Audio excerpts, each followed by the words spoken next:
Agora tá bom. Senhoras e senhores, nós vamos começar a nossa mais uma reunião da Comissão Especial de Inquérito para investigar os trabalhos realizados pela Enel no município de Goiânia. Quero inicialmente pedir desculpa pelo atraso aqui, teve uma dificuldade nossa aqui técnica, um pouco também de atraso próprio nosso aqui, me perdoe, mas agora estamos já preparados aqui para começar, né? Eu quero já dar boas-vindas ao professor Igor Kopkak, acho que é isso mesmo o sobrenome, é Igor? Daqui a pouco você vai ter a oportunidade de falar conosco. Já também recepcionar para nós aqui o vereador Jefferson Abel, que está de forma remota, vereador Isaías Ribeiro, também vereador Rafael da Saúde, exatamente, né?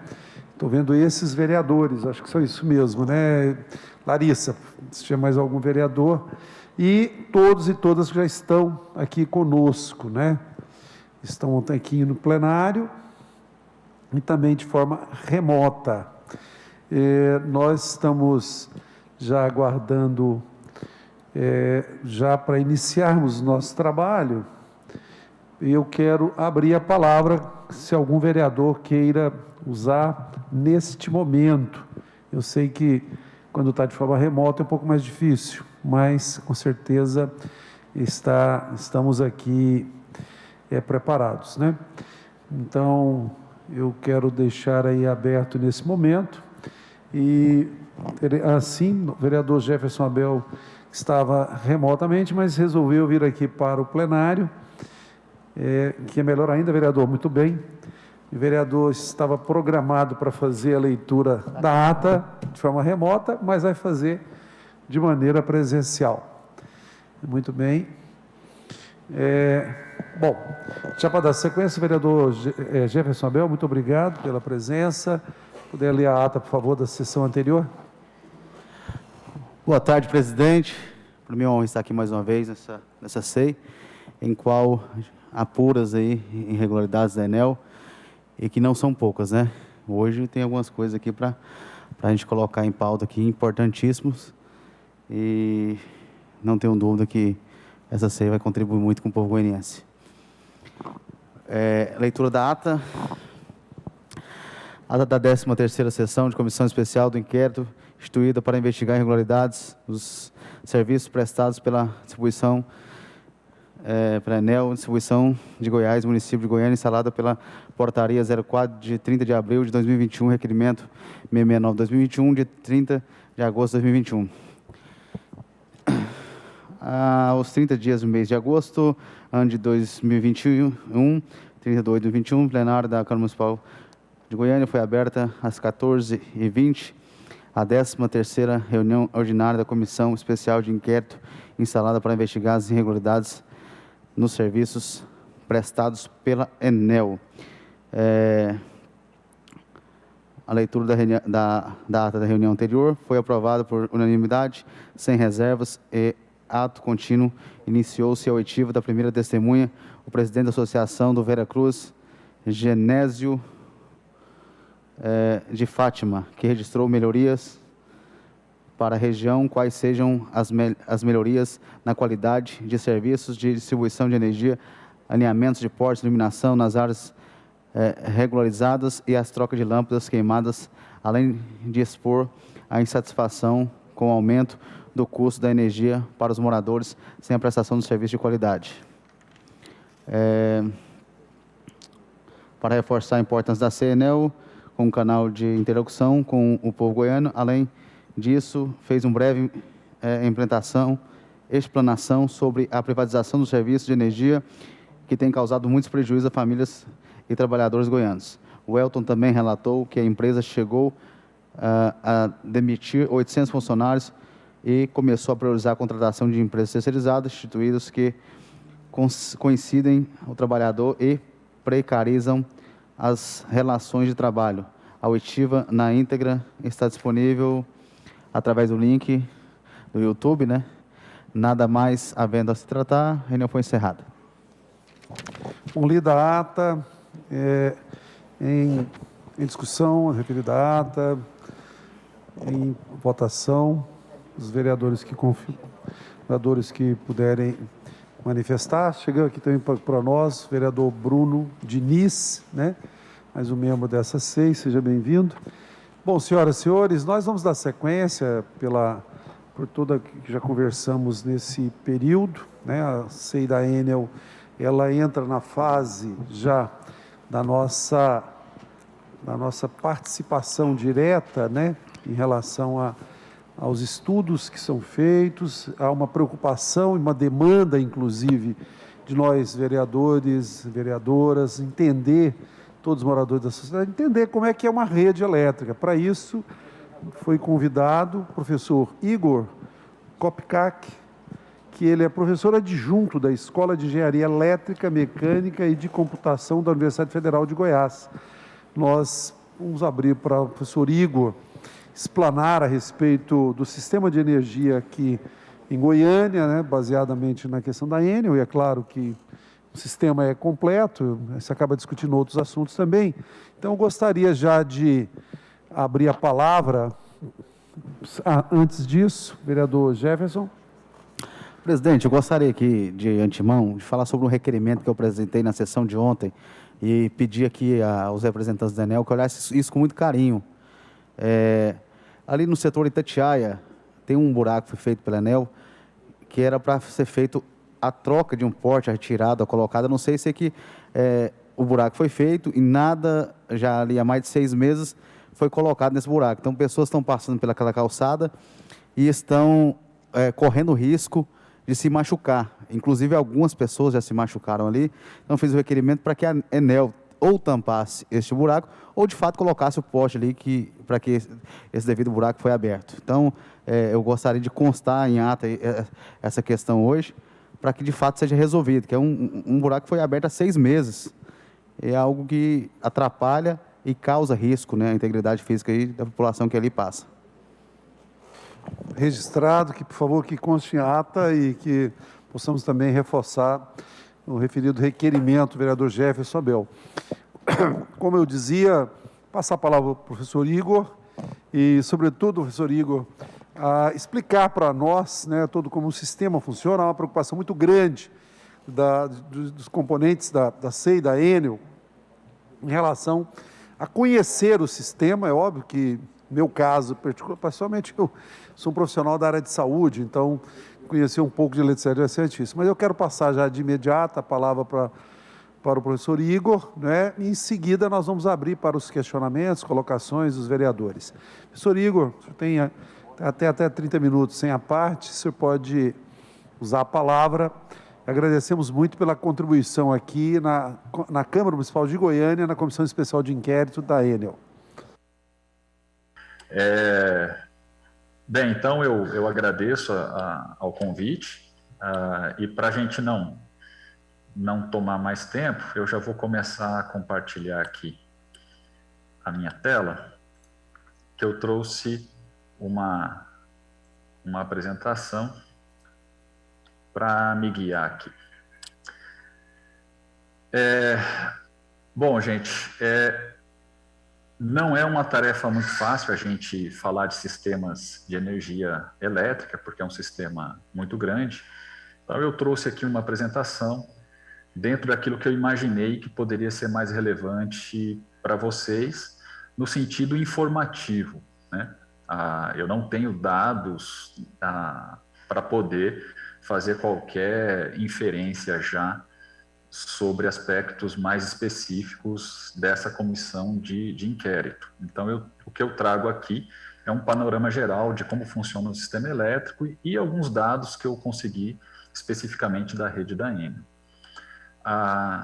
Basicamente, minha apresentação vai estar organizada desta forma, não vou perder tempo aqui.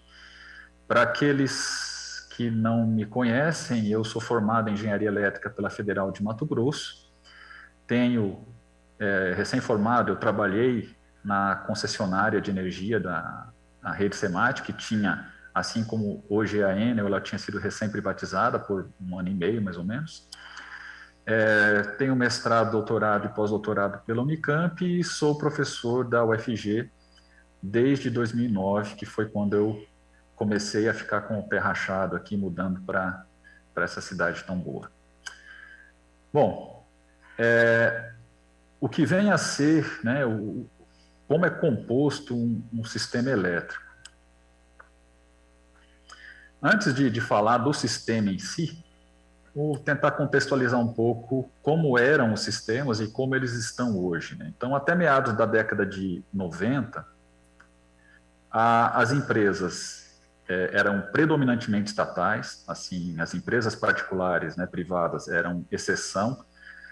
Praticamente todas elas eram subsidiárias da Eletrobras e eram empresas que a gente conhecia como estrutura vertical. Elas atuavam, a mesma empresa, ela possuía desde os ativos de geração, transmissão e distribuição. Então, a mesma empresa, ela ia em todos os sentidos do sistema de transmissão de energia, do sistema de energia elétrica.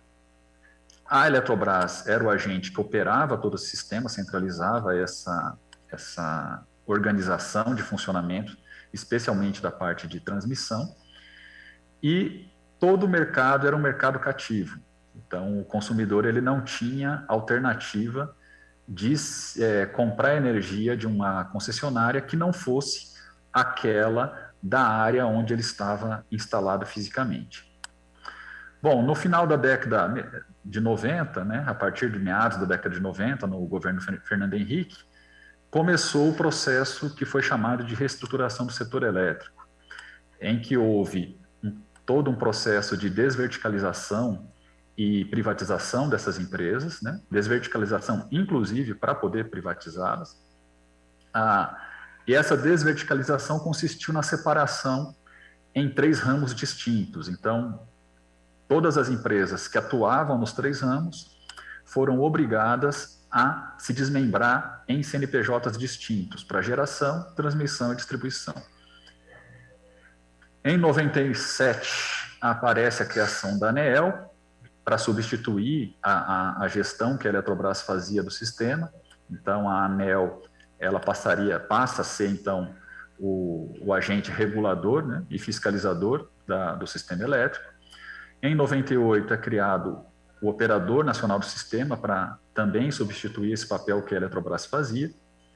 Então, ele centraliza a operação, ele que define quanto cada usina vai gerar, que linhas têm que estar disponíveis a cada instante do dia. O ONS tem esse papel desde 98. Em 98 também é criado o mercado atacadista de energia, pensando em aumentar a competitividade, supondo que isso traria custos mais baixos para o consumidor final, mas ele acaba extinto e nem chega a atuar de fato em função da crise energética de 2001, né, do apagão, porque mercado livre, quando você tem períodos de escassez, você corre o risco de ter preços absurdos. Então, o mercado de energia mal tinha sido criado e nem chegou a atuar de fato. Então, em 2004, ele é substituído pela Câmara de Comercialização de Energia Elétrica, que perdura até hoje esse modelo, e até por esse receio de deixar o mercado livre, tanto pelos problemas que aconteceram no Brasil, né, em 2001, como na Califórnia e outros países, os agentes, né, os gestores públicos começaram a olhar com um pouco de receio para esse modelo de mercado muito livre, com regulação muito frouxa. Um marco importante também vem em 2008, com a criação de garantias de acesso ao sistema interligado. Então, isso era um tanto restrito. E outro marco importante para o consumidor, esse já para o pequeno, é quando acontece em 2012 o marco regulatório da geração distribuída, que é essa resolução normativa 482 da ANEEL, permite que o consumidor possa ser também seu próprio gerador, né? Então, ela viabiliza e regulamenta a possibilidade de micro e mini geração. que predominantemente, né, acontece hoje através da fotovoltaica em residências, pequenos comércios, enfim. E criou essa figura do prosumidor, esse neologismo, que é para identificar esse consumidor que também produz parte ou até além da sua própria capacidade de consumo.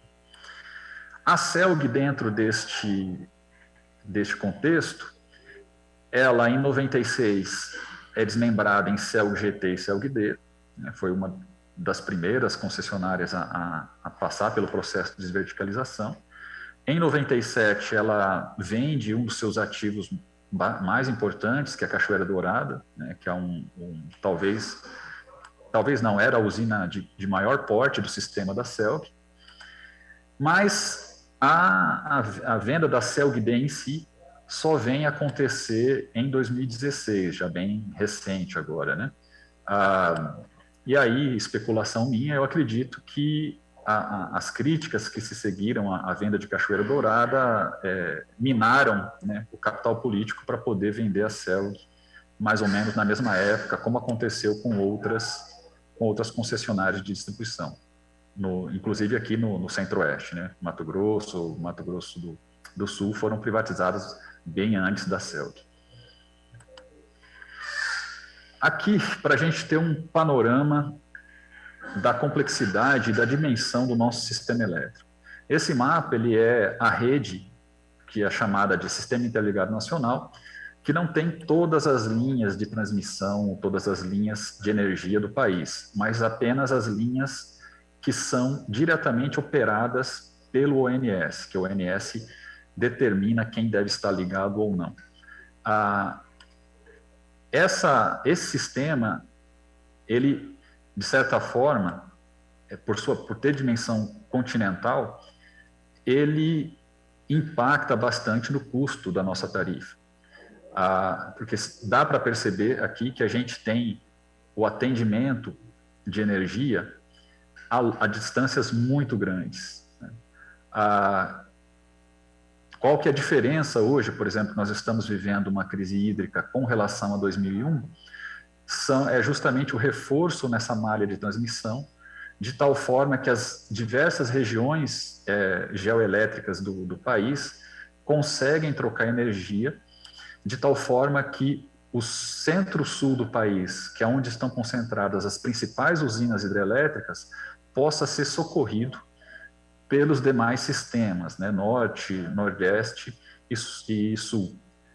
Para ter uma ideia, na época do apagão, a região sul do país tinha capacidade de exportar energia, tinha geradores podendo gerar mais, mas não conseguia socorrer o sudeste e o norte do país, porque não tinha linha de transmissão suficiente para a transmissão. Para ter uma ideia, eu vou colocar aqui o mapa do Brasil nesse instante, isso é dado público do ONS, isso é como está o sistema neste exato momento, tá? Isso é atualizado em tempo real, com variação de minutos. Então, como é que nós estamos hoje em função da nossa crise energética? A região centro-oeste-sudeste aqui está precisando de um reforço que vem da região norte, nordeste e sul. Então, nós estamos numa região que está com uma carga de quase 50 gigawatts e temos como geração apenas 38 gigawatts. Todo o restante tem vindo por aquela malha de transmissão da região sul, tem a contribuição de 3 gigawatts, 3.000 megawatts, né? Sendo que destes, quase 2.000 estão sendo importados da Argentina e do Uruguai. Um fator interessante é o Nordeste, que era importador de energia, hoje ele está ajudando a nos socorrer, especialmente com a presença de geração eólica, não sei se vai ser possível enxergar aí pela resolução da tela, mas quase 9 gigawatts de potência de geração de energia eólica, que é mais do que Itaipu está gerando nesse instante. Itaipu está gerando cerca de 7 gigawatts sendo que Itaipu teria capacidade para 14, e só de eólica o Nordeste está injetando no sistema quase 10. Reparem também, um dos fatores que está fazendo a nossa tarifa ficar muito alta nesse momento é que a presença da geração térmica está muito forte. Do norte tem quase 3 gigawatts aqui de geração térmica. No Nordeste, mesmo possuindo, né, esse aporte de eólica e solar interessante, há mais de 3 giga também de térmica. No Centro-Oeste, 9, e na região Sul, 1.800. Okay? Então, essa é para a gente ter uma ideia de como estão os fluxos de energia nesse momento no nosso sistema. E isso só é possível por conta desta malha de transmissão que precisa ser reforçada periodicamente, continuamente, conforme a carga do sistema vai aumentando. E o setor elétrico ele tem uma característica que a carga aumenta numa taxa praticamente constante, mesmo em situações de crise econômica. Então, nosso sistema ele precisa sempre ter um planejamento muito cuidadoso para garantir que a gente não vai ter déficit. Bom, para ter uma ideia, então, da dimensão do nosso sistema e entender os custos da nossa tarifa, eu fiz essa figura que eu coloco o mapa do sistema elétrico. Então, essas linhas em preto é a nossa malha de transmissão, em cima do mapa da Europa, na mesma escala. Então, dá para a gente ver, né, não é propaganda de La Casa de Papel, que o nosso sistema, ele cobriria praticamente toda a Europa Ocidental e alcançaria algumas áreas da Europa Oriental. Ou seja, o nosso sistema ele atravessa áreas muito grandes. E isso é um dos fatores que mostra por que mesmo a gente tendo a geração mais barata que se pode ter, que é a hidrelétrica, os nossos custos ainda são altos, porque é o custo da transmissão. A nossa geração hidrelétrica não está perto do consumidor. Então, isso me demanda linhas muito longas, atravessando regiões de baixa densidade populacional, o que faz isso aumentar o custo da transmissão. Ok? Bom, seguindo aqui, se não me engano, eu ouvi que eu tenho 30 minutos, né, Mauro? Sim, mas pode continuar, que está muito interessante. O objetivo nosso é conhecer um pouco mais do sistema. Continuemos. Ok, qualquer coisa também, eu não sei como é que funcionam as dinâmicas de vocês podem me interromper e fazer perguntas no meio do processo também. Na nossa experiência aqui, a gente primeiro a apresentação do convidado e em seguida abre para as perguntas. Eu quero acolher também a vereadora Léa Clébia e o vereador Léo José, que já está entre nós também. Muito obrigado. Ok, seguindo, então,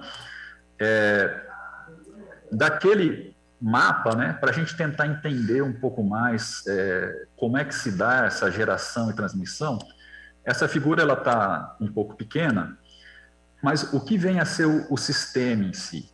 Eu tenho, na geração, algo que pode ser, por exemplo, uma fazenda eólica, eu posso ter geração térmica, que pode ser a gás, pode ser a biomassa, pode ser a diesel, pode ser a própria nuclear, e tenho geração hidrelétrica. Aqui eu poderia ter ilustrado também a solar fotovoltaica, enfim. Essa geração, em geral, ela está distante do centro de carga. E para que eu consiga levá-la até o meu consumidor de uma forma economicamente viável, eu preciso elevar a tensão. Porque quando eu elevo a tensão, eu consigo transmitir mais energia com um custo menor, com uma rede mais leve, com cabos mais finos. Quanto mais alta a tensão, mais energia eu transmito, mais robusto é o meu sistema de transmissão. Então, a gente tem a interconexão desses vários geradores por meio daquela malha de transmissão que eu mostrei, em diversas tensões, e o que permite interconectar são as subestações. As subestações, o que elas são basicamente? O que é o equipamento fundamental de uma subestação? Ele é o transformador que permite casar as diferentes tensões que o meu sistema opera. Então, por exemplo, eu tenho aqui uma fazenda eólica que me gera tensão em 380 volts, eu tenho uma subestação pequena ali, um transformador que eleva, por exemplo, para 13.8 mil volts, até uma subestação maior, onde eu elevo para 138 mil volts, dali para outra maior, que vai para uma malha de 500 kV, e isso vai sendo tensões elevadas até conseguir transmitir, até chegar no outro extremo onde eu tenho o consumidor. Quando eu tenho o consumidor, ele não vai usar energia nesses níveis de tensão tão altos, isso é muito perigoso, né? Então, eu, dentro das áreas mais urbanizadas e próximo do consumidor, começa o processo inverso, que é a redução dessa tensão para níveis mais adequados e mais seguros. Então, aqui, no extremo direito da minha figura, a gente teria o que é chamado de sistema de distribuição, que é o que vai operar nas tensões mais baixas. Por operar em tensões mais baixas, essas redes trabalham com correntes mais altas, portanto, são redes que vão trabalhar com cabos mais grossos e vão permitir, então, chegar a energia em tensões seguras até os nossos consumidores. Eu posso ter consumidores muito grandes que vão receber energia em tensões maiores e outros que vão receber já a tensão no nível que a gente conecta nossos equipamentos na tomada, que é o consumidor de baixa tensão. Ampliando aquela área final, o que vai ser, então, uma ilustração de um sistema de distribuição como é o da Enel? Eu vou ter uma subestação que se conecta com o resto do sistema por meio de transformadores e, a partir dela, eu alimento alguns consumidores muito grandes que podem ter linhas de transmissão exclusivas, né, de subtransmissão, exclusivas para eles. Isso vão ser consumidores realmente muito grandes, como siderúrgicas, mineradoras, papel e celulose, enfim, que podem também ter geração própria, né, cogeração, como acontece com a usina sucroalcooleira, em que ela pode, inclusive, gerar sua própria energia e o excedente, parte que cabe mais, que interessa mais aqui no âmbito da SEI, são os consumidores que vão receber nas tensões de distribuição, que é a rede típica de média tensão. Na região urbana, quase sempre a tensão típica, né, da rede primária é de 13.8 mil volts, e a de baixa tensão, que é onde são ligadas as residências, pequenos comércios. A tensão padrão aqui da Enel é de 380 ou 220 volts. Esses consumidores quase sempre vão ser consumidores que a gente chama de cativos, ou serão consumidores cativos, porque eles não têm carga suficiente para poder comprar de outra concessionária que não seja a própria Enel. Esse daqui, pelo porte dele, ele pode ser um consumidor independente, né? Um consumidor que compra direto de algum gerador, e aí ele vai pagar para a Enel apenas o uso da rede, vai pagar o pedágio da rede da Enel, vamos dizer assim. Ampliando um pouquinho mais, então, olhando inclusive para os padrões de tensão típicos que a Enel usa aqui em Goiânia, as subestações dela são, em geral, de 138 kV, onde chegam as linhas de transmissão, e ela entrega para a cidade, em média tensão, 13.8 mil volts, que é tipicamente aquele cabo que vai em cima da cruzeta lá nos postes. Hoje, uma observação, eu estou apresentando aqui da UFG, eu tenho trabalhado em home office também, mas, por uma ironia, hoje de manhã eu recebi aviso de que teria manutenção da Enel, e eles estão justamente trocando a rede lá do meu bairro por um outro padrão que é mais interessante do que esse é um padrão, de certa forma, superado. Vocês já devem ter visto aí na rede um padrão em que eu tenho os 3 cabos formando um losango com um cabo a mais aqui. Esse tipo de rede compacta, ela é mais segura porque o cabo é protegido, ela permite uma poda das árvores menos agressiva e é menos suscetível a defeito por vento, por um animal que acabe tocando a rede ou um próprio galho de árvore que toque a rede. Ela dá menos problemas, ela vai trazer indicadores de continuidade de fornecimento muito melhores. Enfim, essa tipo de rede hoje tem sido substituído por esse tipo aqui, que são na mesma tensão, mas é um tipo de tecnologia que os cabos podem ficar mais próximos porque eles estão protegidos por um isolador. Bom, a Enel ela vai ter consumidores maiores que podem ter inclusive um alimentador exclusivo para eles, como é o exemplo aqui de cima. Essa rede tipicamente é da ordem de 20 quilômetros, não muito maior que isso, porque distâncias muito maiores que isso, você pode ter perdas muito grandes na rede. Então, se for distâncias maiores, geralmente você vai trabalhar com tensões maiores. Acontece, por exemplo, em áreas mais rurais. E para o consumidor menor, um mesmo alimentador desse, de 13,8, vai ter ao longo dele vários transformadores que ficam nos postes e alimentam uma rede de baixa tensão, que a gente chama de rede secundária ou tensão secundária. É nessa rede que está conectada a grande maioria dos consumidores e é a rede que é também mais suscetível a defeitos, porque ela está mais baixa e mais próximo do alcance de intervenção, galhos de árvore, animais e própria ação humana. E são redes que geralmente alcançam algo da ordem aí de 600 metros, ou 3, 4 quadras, 5 quadras, aí varia um pouco em função do bairro. Se é um bairro mais de classe alta que tem consumo maior, essa rede vai ter que ser um pouco mais curta.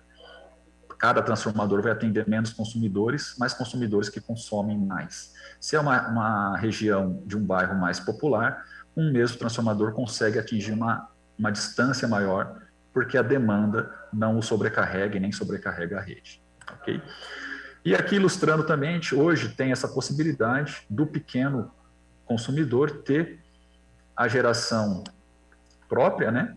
Ilustrei aqui uns painéis fotovoltaicos, de tal forma que ele possa, ora, não consumir nada da Enel, ou mesmo exportar o excedente da sua geração para a rede da Enel.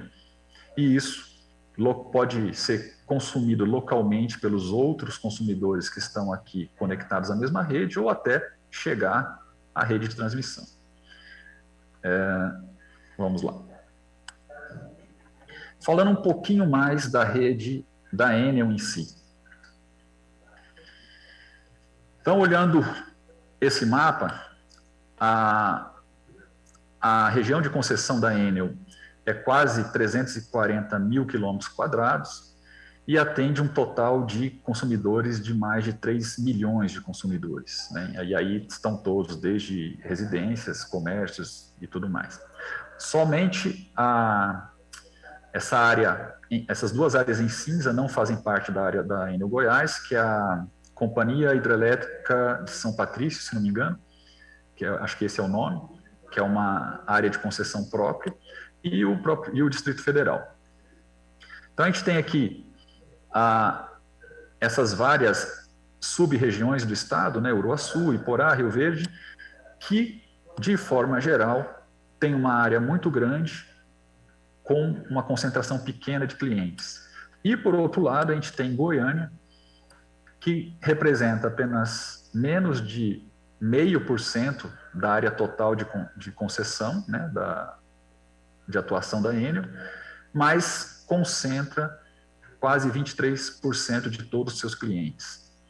Então, a Enel ela tem desde uma rede de custo alto, que é dessas regiões de baixa densidade populacional, como uma rede de custo menos alto, mas que também tem os problemas de ser densamente povoada, que aí traz outros tipos de problema, acesso para manutenção, quantidade de consumidores por alimentador acaba sendo muito alta, de tal forma que quando eu tenho um problema num alimentador, eu interrompo muita gente simultaneamente, e por aí vai.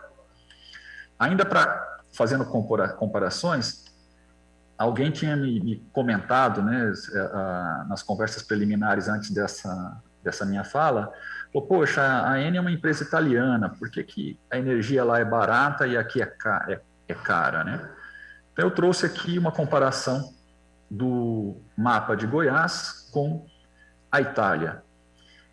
E, basicamente, a gente consegue inferir que é muito mais barato eu fornecer energia na Itália, não digo gerar, eu digo transmitir, distribuir, onde a minha rede vai atender uma densidade de 200 habitantes por quilômetro quadrado, do que em Goiás, onde eu tenho uma média de 20 habitantes por quilômetro quadrado. Esses valores eu arredondei para o número ficar bonitinho, tá?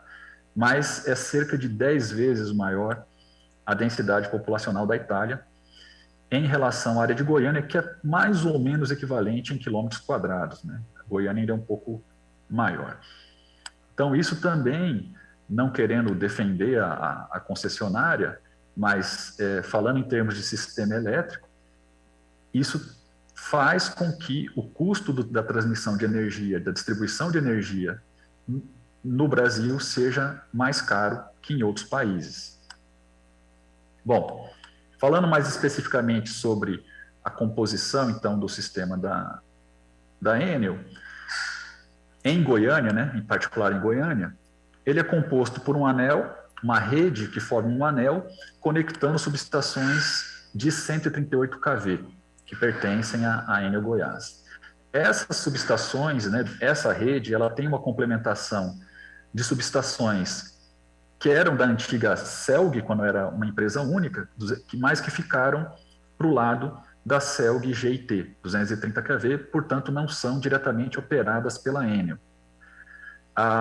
E as principais conexões de Goiânia com o restante do sistema se dão por duas linhas de 500 kV, 500 mil volts, que chegam através de Trindade, chegam até Trindade, a partir de Trindade elas saem em 230.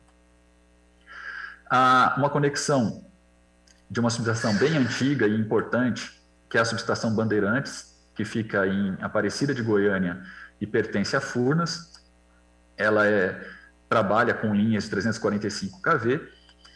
E em 230, as principais conexões são da subestação de Chavantes, que também fica lá em Aparecida, perdão, essa fica no norte da cidade, que conecta ao restante do sistema passando por Anápolis até Brasília, e a Anhanguera, que faz a conexão com Cachoeira Dourada. Por que eu estou mostrando esses dados? Uma coisa que pode facilitar, melhorar a robustez do sistema em Goiás é a presença de linhas de mais alta tensão. E a gente percebe que ainda é pequeno, pelo menos para a região metropolitana, a presença dessas linhas. Não é só por falta de vontade, tá? Assim, quanto mais urbanizada a região, mais difícil e mais restrições eu tenho para passar uma linha de grande porte, de tensão tão alta como essa. Então, não é uma equação tão simples de se fechar também. Pelos desenhos, né, eu já mostrei que a rede primária na região de Goiânia é basicamente de 13,8 kV, que a área urbana essa é uma tensão padrão praticada por praticamente todas as concessionárias no Brasil. E no caso da Enel, por conta da densidade populacional de Goiânia, cada alimentador atende de 5 a 10 mil consumidores. É um número bastante alto, é uma média alta comparado com outras concessionárias. E a rede secundária, a Enel adota o padrão 220, que é um padrão utilizado, que é quase uma exceção no Brasil. Assim, a maior parte das concessionárias utilizam o padrão que a gente costuma falar popularmente de 110, que é, na verdade, 127 volts. Isso são escolhas técnicas que dependem basicamente da história dessas empresas de contato com fornecedores europeus ou americanos, e mesmo opções técnicas. Qual que é o vantagens e desvantagens? Com essa tensão mais alta que a Enel trabalha na baixa tensão, ela consegue ter um custo menor na sua rede. Ela consegue entregar mais energia com cabos mais finos. Mas é uma tensão um pouco mais alta, então ela é um pouco mais perigosa para o usuário final. Tá? Então essas seriam as vantagens e desvantagens dessa opção técnica da Enel.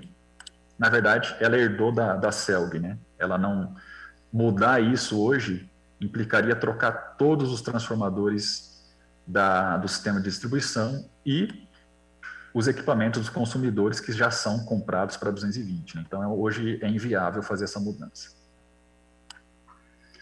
Tendo uma visão geral de como estão organizadas esse anel de transmissão com as subestações no mapa de Goiânia, eu achei interessante isso aqui, que esse dado público eu gerei a partir desse portal da própria prefeitura.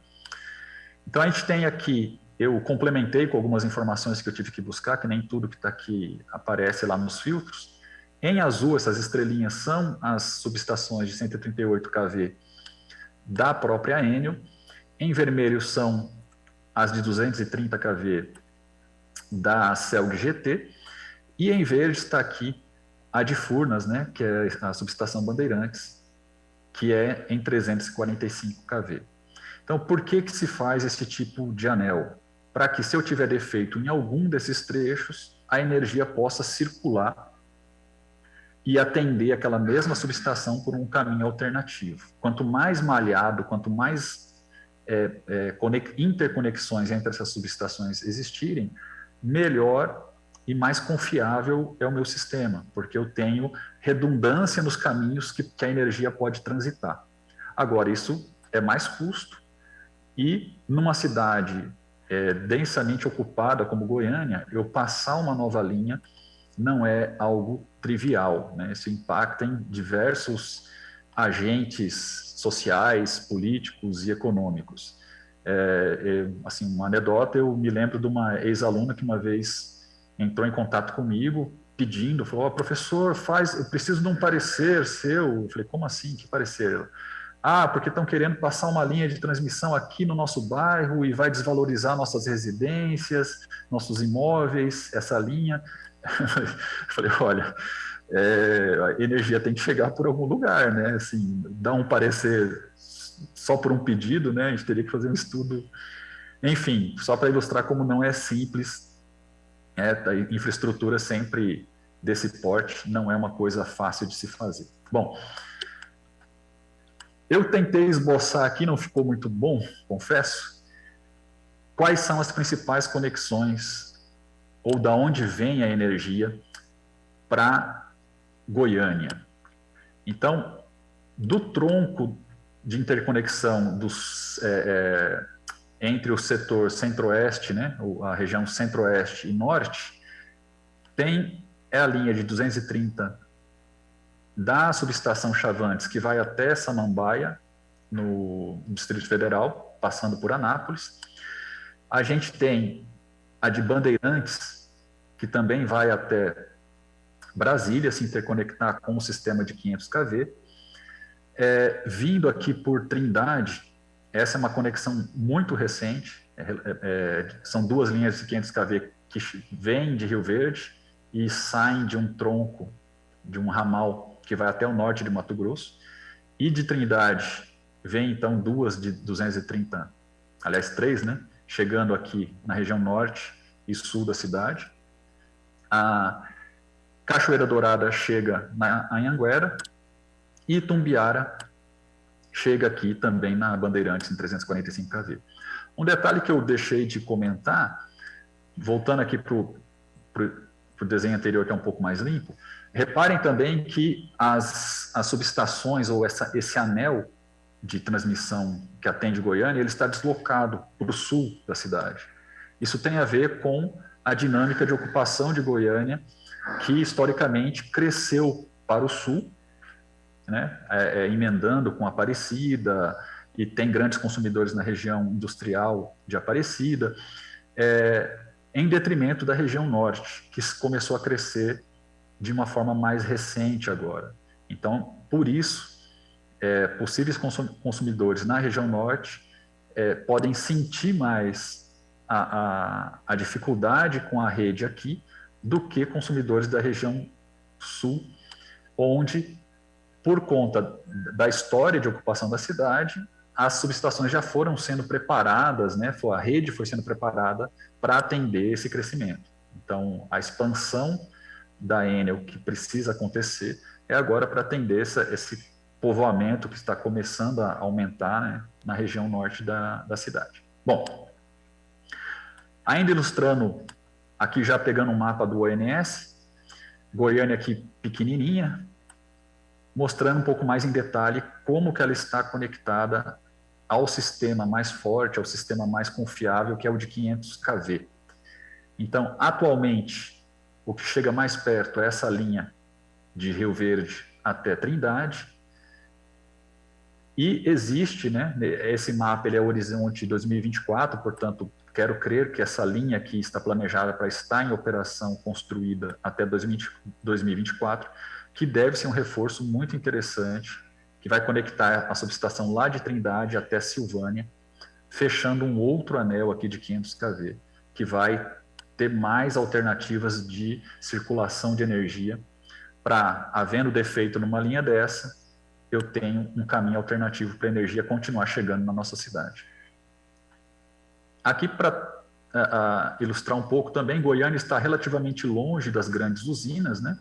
As usinas maiores do sistema que estão próximas a Goiânia são Corumbá, Itumbiara, Cachoeira Dourada, São Simão, Emborcação, estão a uma distância considerável aqui na divisa entre Minas e São Paulo com Goiânia, com Goiás, perdão.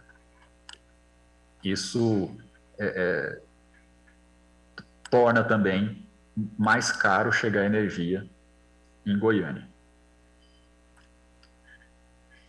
Bom, saindo um pouco dessa parte mais geral do sistema, tentar explicar um pouquinho de como são compostas, de como é a regulamentação das tarifas de energia para o Brasil, particularmente para o consumidor cativo, que é aquele que não tem alternativa. Ele vai ter que comprar da concessionária local. Então, para quem quer entender sobre o sistema de tarifação, essa resolução normativa 414, ela é leitura obrigatória. Tá? Então, a comissão já fica a dica, imagino que vocês já devem ter conhecimento dela, mas é ela que estabelece praticamente todos os critérios com relação à relação da concessionária com os consumidores.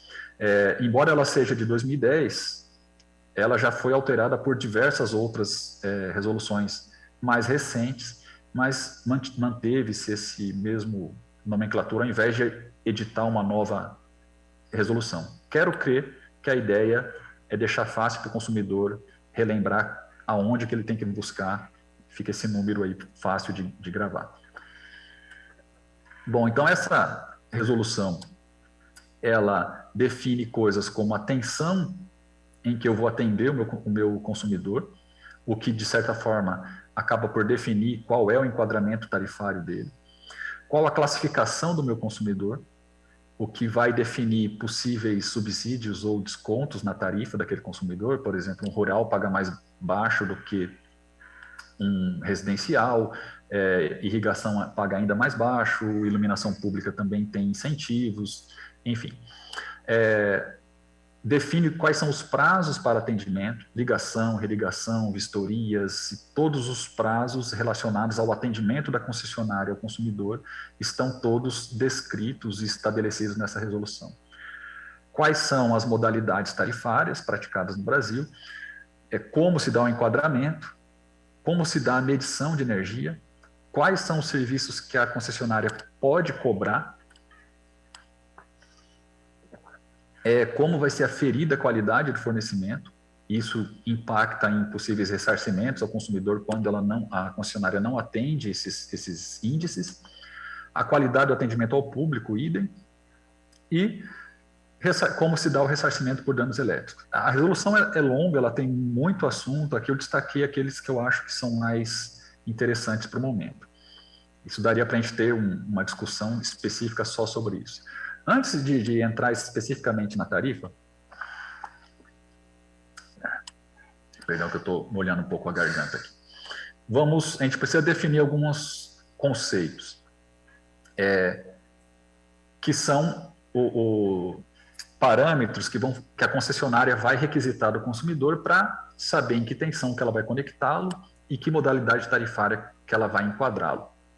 Então, carga instalada é a soma das potências de todos os equipamentos que um consumidor tem na sua residência, ou no seu comércio, ou na sua indústria. Então, carga instalada seria eu pegar tudo que eu tenho de elétrico, lâmpada, chuveiro, secador de cabelo, ar-condicionado, e somar tudo. Essa seria a carga instalada da minha instalação.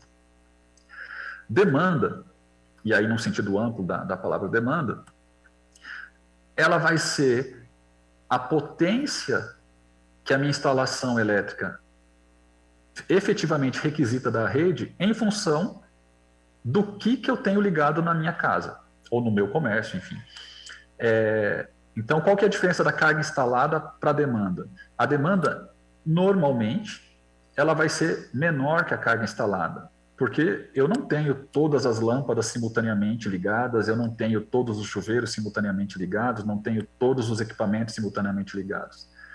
Eu tenho uma previsão ou uma forma, um costume de uso que vai me dar uma determinada demanda, né? O compressor da minha geladeira não está funcionando o tempo inteiro. Então, hora ele está desligado, hora ele está ligado. Então, a minha demanda vai ser aquilo que está ligado, a potência total que está sendo requisitada da rede naquele instante, né? Em função daquilo que eu tenho ligado. Demanda contratada, que já é, como o nome diz, relacionada com a hora que eu vou firmar o contrato de fornecimento com a concessionária, é aquela demanda que eu, como consumidor, estimo que vou precisar para que a minha instalação funcione. Só precisa se preocupar com demanda contratada os consumidores maiores, né? Empresas, enfim, residência em geral não precisa, talvez um condomínio, alguma coisa assim.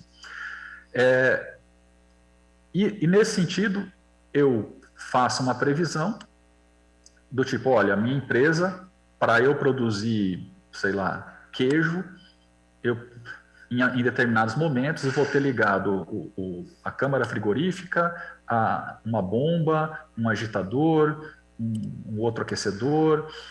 Isso vai me dar uma demanda média ou máxima de tanto.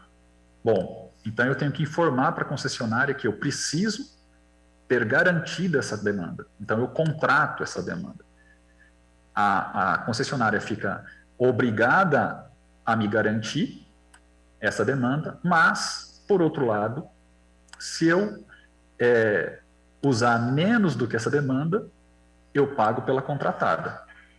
E se eu usar a mais, eu pago uma penalidade por ultrapassar a demanda que eu contratei. Ok? Mas esses são outros detalhes mais de tarifação, mas a gente pode ver mais para frente. Então, basicamente, esses são os conceitos que vão definir como é que eu enquadro o meu consumidor. Bom, antes de falar do enquadramento tarifário em si, o que impacta muito o enquadramento tarifário é o nível de tensão que eu atendo, que eu conecto no meu consumidor.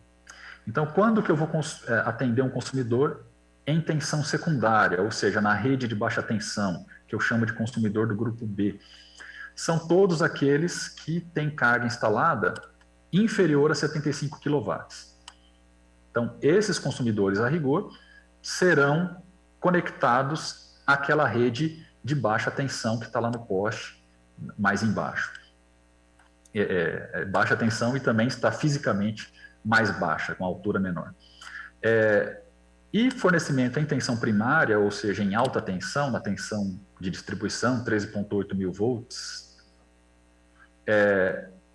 quando for, vai ser menor que 69 mil volts, se a carga é menor que 75 e a demanda, perdão, aqui está errado, a carga é maior do que 75. Se fosse menor, ela seria grupo B. Enfim. Então, quando a carga for maior que 75 e a demanda contratada menor que 2.500 kW. E vai ser superior a 69 kV quando a demanda contratada é superior a 2.500 kW. Em geral, esse consumidor aqui, ele dificilmente vai estar numa área tão urbanizada, ou ele vai ter uma linha exclusiva para ele, para ser atendido em tensões maiores. Esses limites, eles têm algumas flexibilizações, isso está tudo descrito na resolução. Mas, em geral, é essa a prática. Bom, e quais são os tipos de tarifa? Em que tarifas que eu vou enquadrar o meu consumidor? Existe a tarifa conhecida como convencional e as tarifas horárias. Antigamente eram chamadas de orossazonais, mas elas foram mudadas recentemente com a criação do sistema de bandeiras tarifárias, que a gente está sofrendo agora com ele, pagando bandeira vermelha, né? Então, agora as tarifas são chamadas de tarifa horária azul, tarifa horária verde e tarifa horária branca. A tarifa convencional, ela se divide em dois tipos. A monômia, que é uma tarifa que nós, consumidores de baixa tensão, todos pagamos, é uma tarifa única em função do consumo de energia, em função do quilowatt-hora que meu medidor registra. Então, eu só sou cobrado pelo consumo. E existe a convencional binômia, em que eu tenho uma tarifa única para o consumo de energia e também uma tarifa única para a demanda de potência, porque isso já é para um consumidor maior que é obrigado a contratar um determinado valor de demanda. Tá? Por que eu estou enfatizando única? Porque essa tarifa não muda conforme os horários do dia. Essa tarifa é única. Não interessa se você consumiu mais de madrugada, ou mais à noite, ou mais no horário que a energia é mais cara, você vai pagar pelo que você consumiu, ou pela demanda máxima que foi registrada, um valor único. Já a tarifa orossazonal, perdão, não é mais orossazonal, horária azul, para o consumo de energia, eu tenho duas tarifas, uma para o horário chamado de ponta e uma para o horário fora de ponta. E para a demanda também, eu tenho duas tarifas, para ponta e fora de ponta. O que querem dizer esses horários? A gente tem alguns horários no nosso sistema em que ele é sobrecarregado. E para desestimular o consumo nesses horários, a gente tem uma tarifa muito mais alta, exatamente se você consumir naquele horário, que em geral vai das 18 a 21 horas.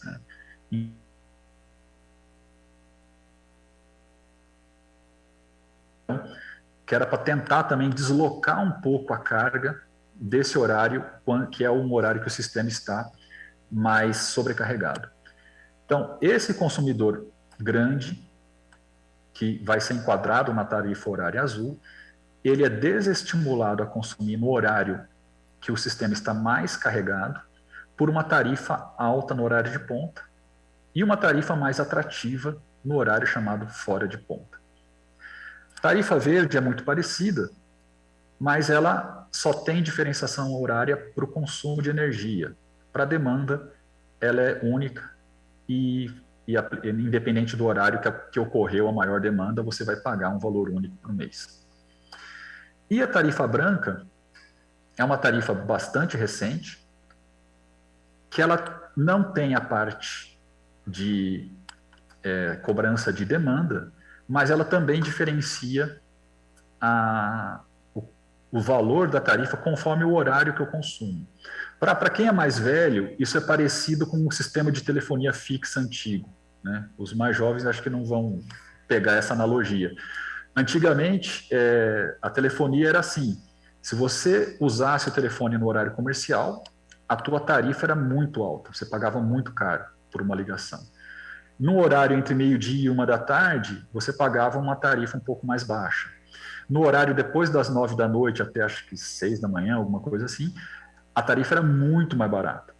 Então, quem queria namorar no telefone tinha que telefonar de madrugada para conseguir conversar com a namorada sem falir pagando a conta, né? Aqui a ideia é parecida, que é para tentar desestimular o uso da energia nos horários que o sistema está muito já sobrecarregado.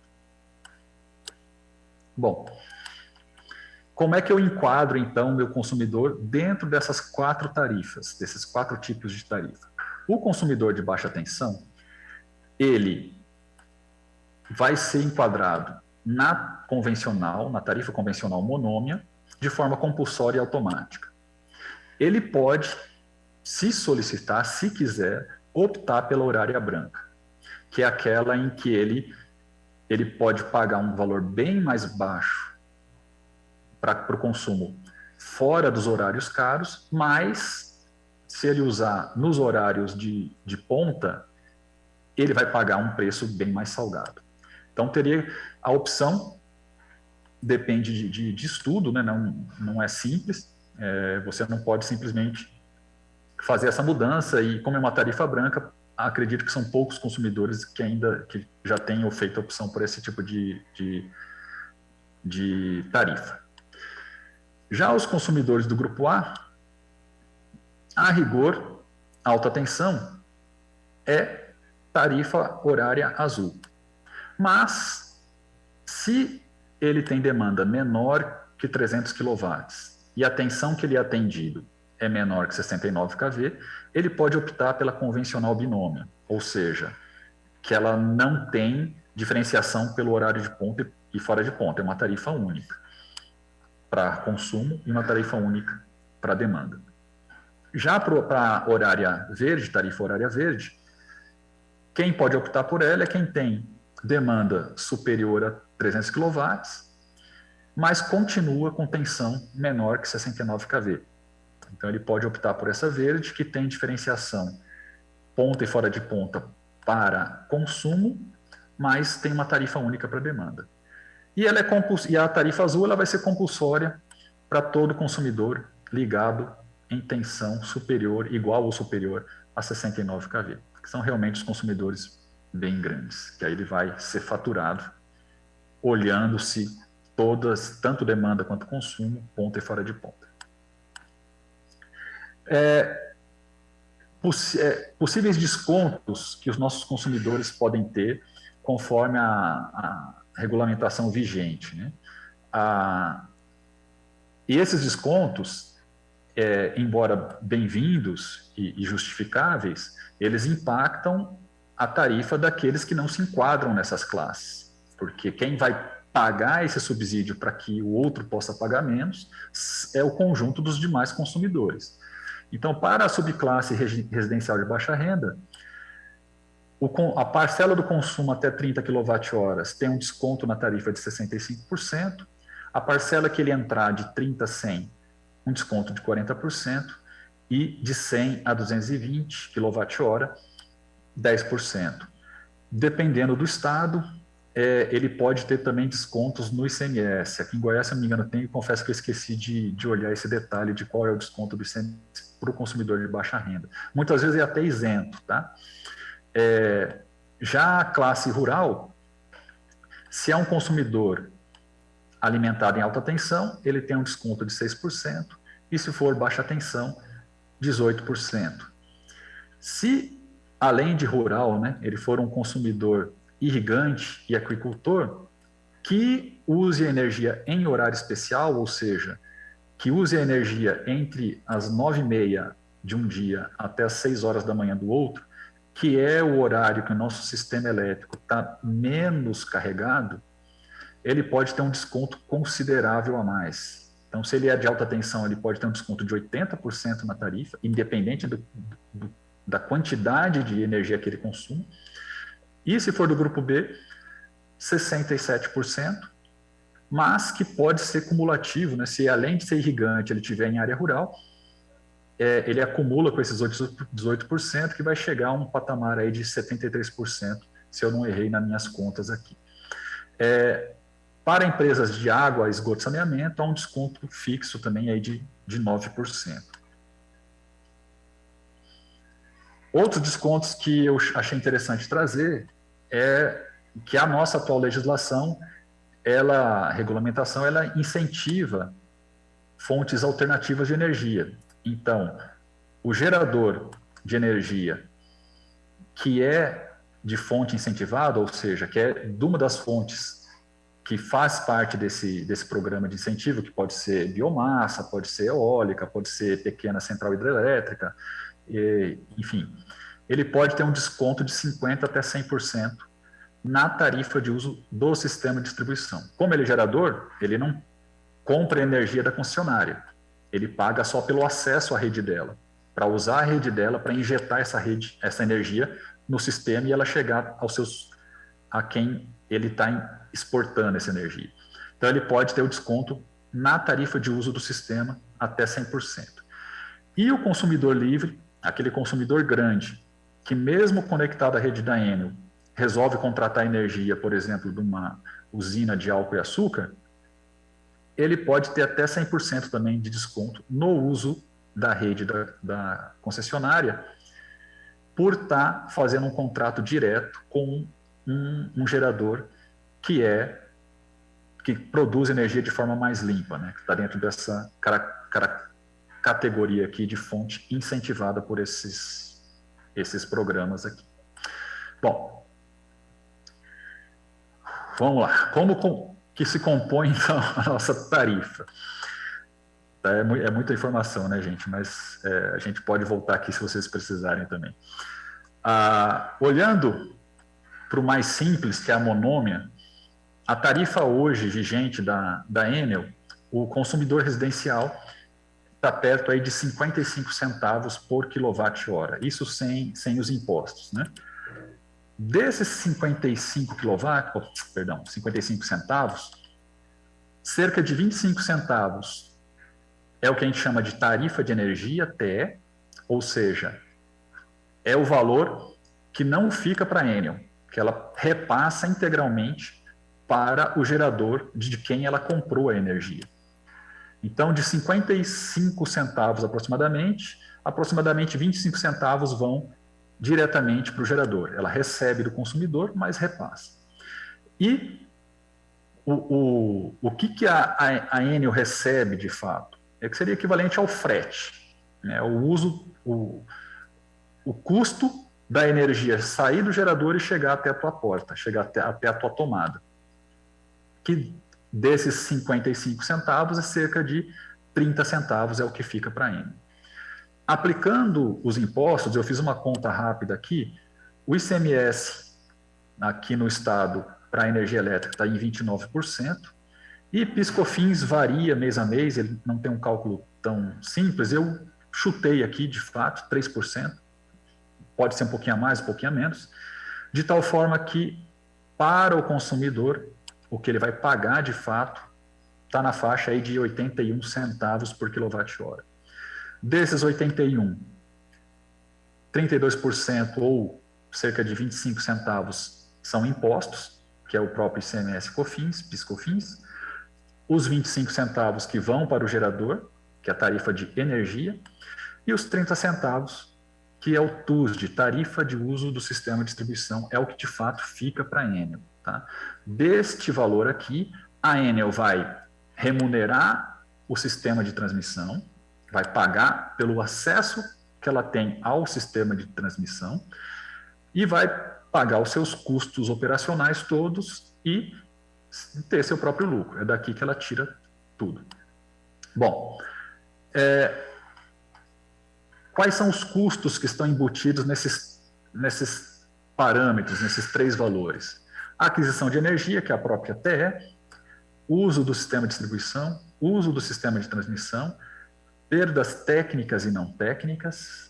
Perdas não técnicas é um neologismo aí, neologismo não, enfim, é um termo para fraude, para furto de energia. Os encargos setoriais, os impostos e contribuições para iluminação pública, que varia de estado para estado, de cidade para cidade. Bandeiras tarifárias, essas estão bastante em voga no momento, em função da crise energética. Antigamente, nossa tarifa, como ela funcionava? Ela era chamada de euro sazonal. a gente tinha uma tarifa um pouco mais barata nos 5 meses dos períodos considerados chuvosos, que é quando eu tenho bastante água nas usinas hidrelétricas, e pagavam a tarifa fixa mais cara nos 7 meses complementares, que eram considerados os meses secos. Esse modelo, não, segundo justificam, ele não correspondia bem mais ao atual modelo de mercado. Então, eles criaram as bandeiras tarifárias. Como é que funciona a composição do preço da energia final? O ONS, a partir de programas de otimização, ele define quais usinas tem que gerar, observando o melhor uso da água e o menor custo, além da segurança operacional, estabilidade do sistema, entre outros fatores. Com isso, ele diz para cada gerador quanto cada um tem que gerar. E ele vai convocando, vamos dizer assim, os geradores por ordem de preço.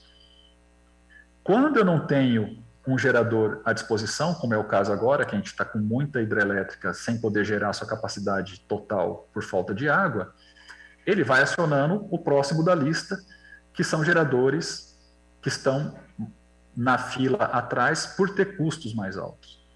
Isso impacta os contratos de compra e venda nos preços originais da energia. Então, para fechar esse balanço, foram criadas as bandeiras tarifárias que, basicamente, assim, de uma forma bastante simplificada, existe para remunerar a necessidade de eu acionar geradores de custo maior. Tá? Aqui uma visão, segundo a Associação Brasileira de Distribuidores de Energia Elétrica, de como se divide, em média, né, as porcentagens do custo da tarifa para o consumidor final. Então, isso varia de área de concessão para concessão, é a média do Brasil. Cerca de um pouco mais de 34% é a compra da energia, ou seja, é o que remunera o gerador. Um pouco mais de 20% é o que fica para a concessionária de distribuição, perto de 7% para o sistema de transmissão e perto de 40% são os encargos e tributos. Destes encargos e tributos, em torno de 31% é o ICMS e o PIS/COFINS. Todo esse outro lado aqui do gráfico de pizza são os chamados encargos, que tem a ver com os subsídios, né, os descontos são dados para determinados consumidores, além de programas para incentivar energia renovável, para pesquisa e outros fatores. A gente vai olhar isso aqui um pouco mais em detalhe.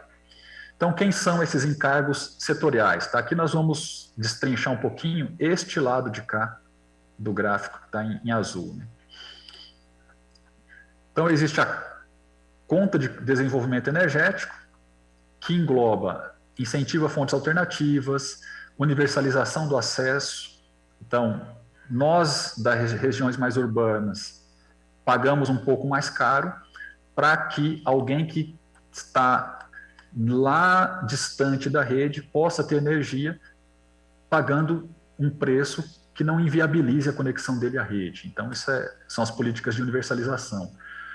Os subsídios tarifários todos, baixa renda, irrigação, saneamento, iluminação pública, órgão público, a conta de combustíveis de sistemas isolados que funcionam a diesel, então a gente paga um pouco mais caro para que uma região isolada não precise arcar sozinha com o custo daquela geração. Está embutido uma taxa que é para o próprio funcionamento da ANEEL. Esse encargo de serviço do sistema é um pagamento, uma remuneração para os agentes do sistema que estão à disposição por questões de confiabilidade e estabilidade. Então, eu posso ter, por exemplo, um gerador que eu peço para ele ficar em stand-by, que ele está lá funcionando, queimando combustível, mas sem gerar energia, mas ele está lá à disposição, porque se houver um aumento brusco de carga, ele pode entrar imediatamente. Então, esse custo dele estar ligado à rede, pronto para entrar, ele é coberto por esses encargos de sistema. Isso dá confiabilidade para que eu garanta a estabilidade e o funcionamento do sistema. O PROINFA, que era o Programa de Incentivos às Fontes Alternativas, há um custo ali que é para subsidiar para o próprio funcionamento do Operador Nacional do Sistema. As compensações financeiras entre os recursos hídricos, que são os famosos royalties, né, que cidades, regiões atingidas por barragens, faixa de servidão de linha, de transmissão e por aí vai, entram aqui. E os programas de pesquisa e desenvolvimento e eficiência energética, que geralmente eram feitos, né, em parceria com universidades, centros de pesquisa. Uma parte desses encargos setoriais vai para financiar pesquisa para tornar o sistema mais eficiente, focadas, né, em resolver problemas das concessionárias. A própria UFG teve vários projetos aí na época da CELG-D. Agora com a Enel eu confesso que eles diminuíram bastante, não sei se tem colegas aí trabalhando atualmente. Bom, para tentar ver um pouquinho como é que se comporta isso, como é que a tarifa está, os impactos, os percentuais de cada componente da tarifa, eu trouxe direto do site aqui, até porque não é tão fácil de mostrar, de editar esses gráficos. Isso são dados públicos, vocês podem simular no site da ANEEL, é uma coisa interessante de transparência.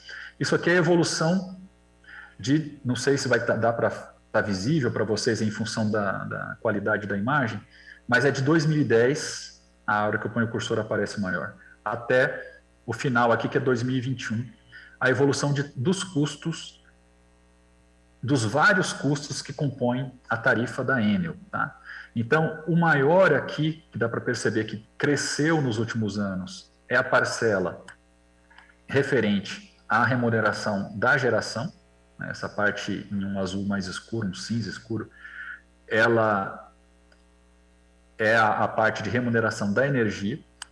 Em seguida, vem a parte da remuneração da própria Enel, que é essa faixa em verde aqui, que ela nos últimos 2016 para cá, assim, olhando grosseiramente, ela não teve uma variação tão perceptível quanto aconteceu aqui na parte da energia, do custo da energia em si. Os encargos variam, né, bastante, porque eles dependem isso é estabelecido por lei, por decreto, então, conforme muda governo, conforme você tem uma crise, você tem, por exemplo, a conta Covid, então, esses encargos, eles variam bastante, tem um impacto razoável aqui na composição final do custo da energia. Um fator que é interessante são as perdas, que elas têm uma parcela considerável. Aqui nessas perdas entram tanto as perdas técnicas, que você não tem como liquidá-las por completo, mas geralmente o que mais pesa são as perdas não técnicas, né, que é fraude no faturamento, furto de energia, os famosos gatos, né? E finalmente aqui embaixo, quem impacta menos a tarifa é o sistema de transmissão, ou não digo menos, mas é a menor percentual aqui em 2021 dentre os vários componentes da nossa tarifa. Esse outro gráfico, para a gente entender um pouco aqui eu estou destrinchando o que vai ser essa parcela em vermelho aqui, tá? O que esses 85 centavos aqui, aliás, 8 centavos, porque isso aqui divide por 1.000, como é que eles se compõem? Para Goiás. Então, para Goiás, quem encarece a nossa tarifa por demandar os subsídios legais? Consumidor rural representa 43% de todo o subsídio da tarifa. Em segundo lugar, vem aqui as fontes incentivadas, ou seja, o consumidor que paga menos pelo acesso à rede por estar contratando energia de geradores de fontes renováveis e limpas. Em terceiro, vem aqui irrigação e agricultura. Nós somos um estado com forte presença no agronegócio, né? Então, rural e a irrigação está muito forte dentro dos subsídios. Aqui uma parte, se me permitem, justamente o setor que mais compete com as hidrelétricas é o que tem mais subsídios, né? Porque a crise hídrica atual, ela não é simplesmente causada pela falta de chuva. É que nós estamos drenando mais água dos nossos cursos d'água. E isso tem feito cada vez mais água chegar nos reservatórios das usinas, porque a usina hidrelétrica em si, ela não diminui nem aumenta o volume do rio. Ela simplesmente turbina aquela água e usa essa energia para gerar energia elétrica. Então, o que tem contribuído significativamente para a redução dos nossos reservatórios é o consumo de água, né? E aí tanto pelo adensamento populacional, né, que aí consumo humano direto, quanto irrigação e outras atividades. Saneamento, água e esgoto está aqui 7%. Consumidor de baixa renda, eu confesso que me surpreendi, eu imaginava que eles teriam um impacto maior dentro dos subsídios, perto de 9%. E a geração, né, o incentivo para o gerador, cerca de 4%. Outra gráfico que eu trago aqui é o das perdas técnicas, e aqui tem a evolução esse gráfico aqui na área central, é a evolução das perdas apuradas no sistema da Enel desde 2008. Esse é um dado difícil de apurar, ele não é eu trabalhei com isso na época da SEMAT ainda, do Grupo Rede lá em Mato Grosso, mas o que é interessante é que a gente percebe um perfil de queda, ou seja, a concessionária ela tem aparentemente se empenhado em reduzir suas perdas para atender a questão regulatória. Então, aqui em verde é o limite que a concessionária exige para a concessionária, e aqui em marrom é o que foi apurado de fato. Somente em 2020 é que apareceu o atendimento da meta. Lembrando que quando não há o atendimento da meta, a concessionária ela é penalizada de alguma forma, geralmente com ressarcimento ao consumidor direto em fatura, perdão. Ok? Para a gente que olhar um pouco como a a Enel está situada dentro comparativamente com as concessionárias brasileiras, a ANEEL traz esse ranking em que a Enel Goiás ela estaria na posição de 44º entre as tarifas mais altas, ou seja, o primeiro lugar é a tarifa mais alta e o último lugar a mais baixa. Aqui depois da Enel a gente chega na 53º, que a tarifa sem impostos seria praticamente 50 centavos, a Enel está aqui com 55 aproximadamente centavos, e a mais cara do país é a Celpa com 77 centavos. Então a Enel, comparada com a média nacional, ela não é a tarifa mais salgada para o consumidor. Outro dado interessante é comparar o peso do ICMS na tarifa dos vários estados. E aqui Goiás a gente está lá no topo, né? Lembrando que aqui é a tarifa média de ICMS, que para o consumidor residencial normal ela é de 29%, mas como alguns outros consumidores têm redução no ICMS sobre a tarifa de energia, na média a gente está aqui empatado com o Rio de Janeiro em 27% de peso do ICMS sobre a nossa tarifa. Bom, gente, esse era um panorama geral que eu queria trazer, assim, de forma muito rápida, espero que tenha conseguido ficar alguma coisa aí, a gente pode depois tentar clarear no debate. E a parte que, infelizmente, vai ficar um pouco a desejar é a parte de indicadores de qualidade. A ANEEL, ela fiscaliza a qualidade do fornecimento em função de alguns indicadores, né?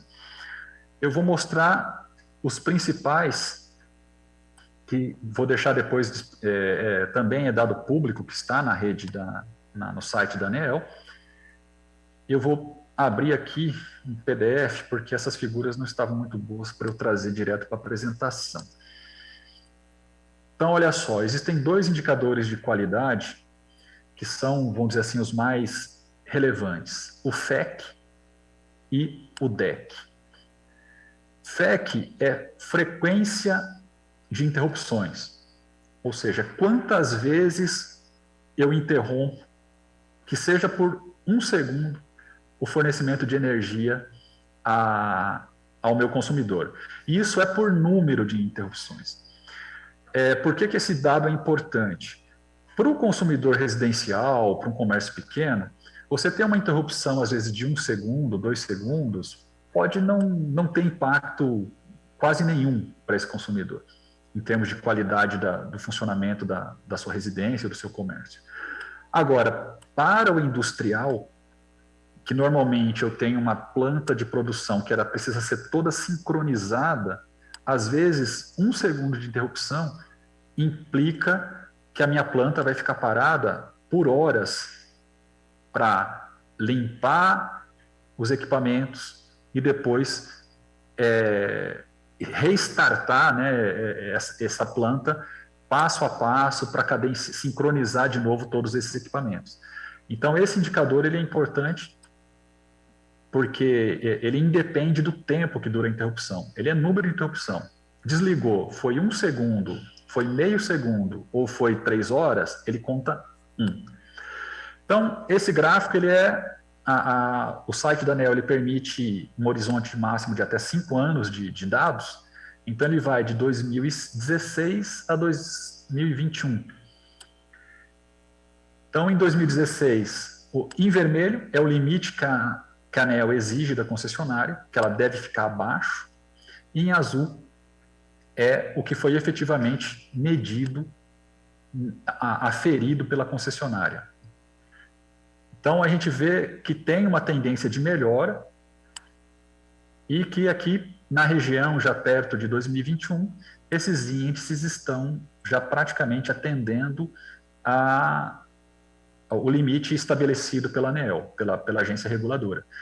Reparem também que o limite ele vai descendo. Conforme a concessionária melhora seus índices, o sarrafo muda de posição. Porque a ideia, pelo menos nesse processo, é que cada vez mais ela melhore. Então, se ela estava muito ruim, não adianta eu pôr um limite muito baixo, que ela nunca vai cumprir.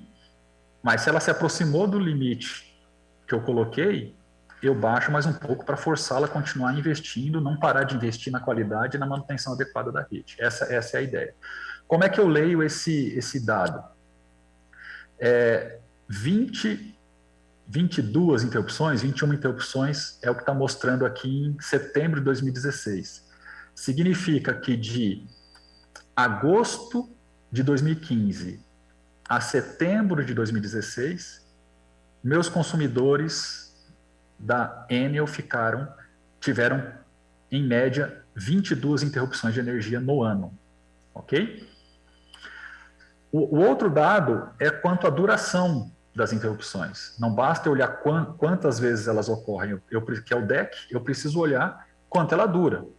Porque eu tenho uma interrupção que dura poucos, às vezes milissegundos, mas eu tenho alguma que a rede parte e fica a determinada parte da cidade sem energia por horas, né?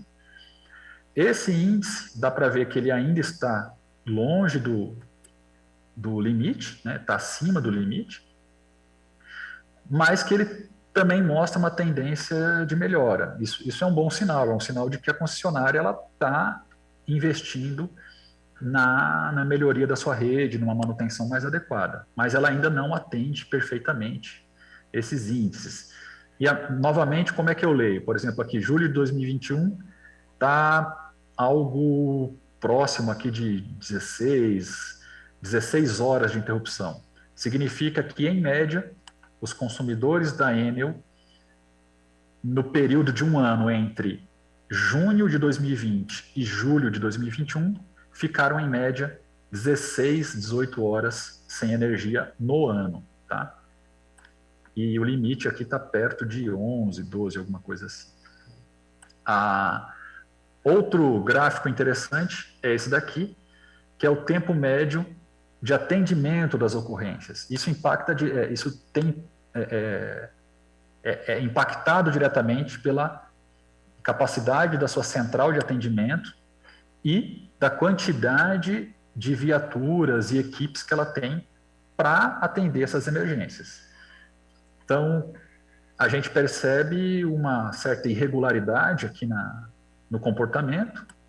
Novamente, isso aqui é a média de um ano, tá? Então, o consumidor, por exemplo, aqui em janeiro de 2020, ele ficou de dezembro de 2019 a janeiro de 2020, ele ficou, em média, 8 horas esperando o atendimento de resolver o problema da sua emergência de falta de energia. Aqui, esse aumento talvez seja explicado pela pandemia, né, que o trabalho remoto, dificuldade de limitação de circulação de pessoas, pode ser. E com a abertura maior, né, ou, enfim, já passa para um patamar menor.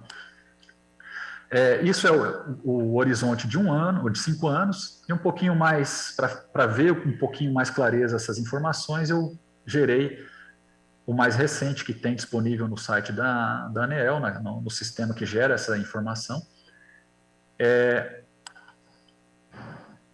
O limite atual está aqui, é 9 interrupções em média por ano para o FEC. A Enel está exatamente no limite, com alguns momentos acima dele. E para o tempo de interrupção, o limite está aqui em 12,5, e ao longo de todo o período a Enel esteve acima.